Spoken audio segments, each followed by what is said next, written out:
Mahasiswa kaya Stoker dan Haley Smith adalah panjat tebing jauh di hutan terpencil di West Virginia. Saat Rich mencapai puncak, dia bersiap membantu Haley, tapi tiba-tiba terbunuh. Seseorang kemudian mulai menarik Haley ke tebing, sehingga dia memotong tali itu dan dia jatuh ke tanah sebelum mencoba melarikan diri. Tapi sebelum dia bergegas ke mobil, dia berjalan melewati sebongkah kawat berduri dan kemudian ditarik kembali ke hutan. Ia menjerit. Mahasiswa kedokteran Chris Flynn berkendara melintasi pegunungan Virginia Barat dalam perjalanan menuju sebuah pertemuan bisnis. Namun, tumpahan bahan kimia di jalan di depan memaksa dia untuk menempuh rute yang berbeda.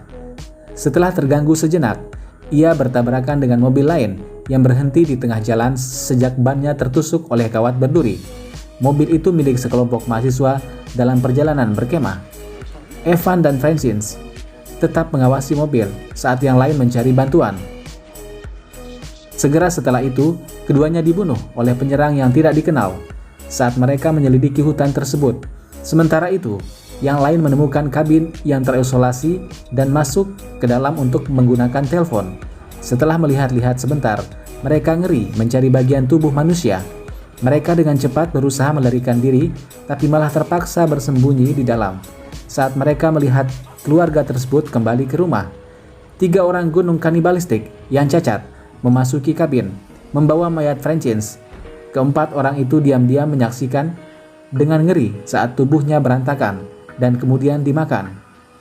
Beberapa jam kemudian setelah kanibal tertidur, mereka diam-diam berusaha melarikan diri. Namun Sawtooth terbangun, mengingatkan kanibal lain, dan mulai mengejarnya melalui hutan. Kelompok tersebut naik ke tempat terbuka, di mana mereka menemukan ratusan mobil milik korban keluarga sebelumnya. Ketika kanibal tiba, Chris mengalihkan perhatian mereka sehingga yang lain bisa mencari pertolongan. Tapi dia ditembak di kaki oleh Sawtooth, membiarkan Scott mengalihkan perhatian mereka, dan dia lolos. Gadis-gadis itu membantu Chris masuk ke truk mereka dan dengan cepat menyusuri jalan terdekat untuk menjemput Scott. Mereka menemukannya, tapi saat berlari ke mobil, Sawtooth membunuhnya dengan panah dan mengembalikan tubuhnya ke kabin mereka. Chris, Jesse, dan Charlie mencapai jalan buntu dan harus terus berjalan kaki.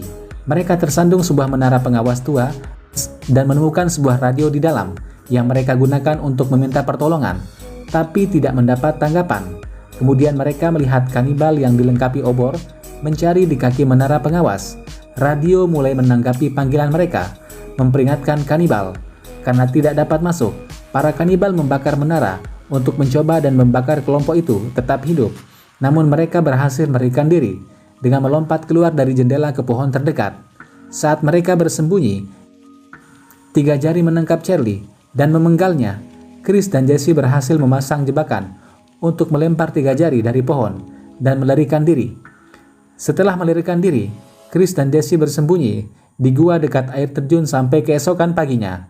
Begitu mereka menemukan jalan keluar dari hutan, orang-orang gunung menemukannya, mendorong Chris menuruni bukit dan membawa Jesse kembali ke kabin mereka. Chris selamat jatuh dan bertemu dengan seorang perwira polisi. Tapi sebelum Chris bisa meyakinkan petugas polisi tentang apa yang terjadi, pria itu ditembak mata dengan anak panah. Chris mencoba pergi ke truk polisi, tapi tidak dapat menemukan kuncinya. Jadi dia malah menumpang mobil di bawah truk saat mobil itu didorong kembali ke kabin oleh Sawtooth. Tempat Jesse terikat di tempat tidur dan tersumbat saat dia akan dibunuh. Chris melewati gedung dan berlari ke 1A. 3 jari yang selamat dari jatuhnya pohon lalu datang untuk membantu saudara laki-lakinya. Chris melepaskan Jesse dan mereka melawan kanibal bersama-sama. Mereka melarikan diri dan Chris berhasil membunuh kanibal dengan meniup kabin mereka dengan senapan. Chris dan Jesse pergi dari hutan dengan truk pick-up kanibal.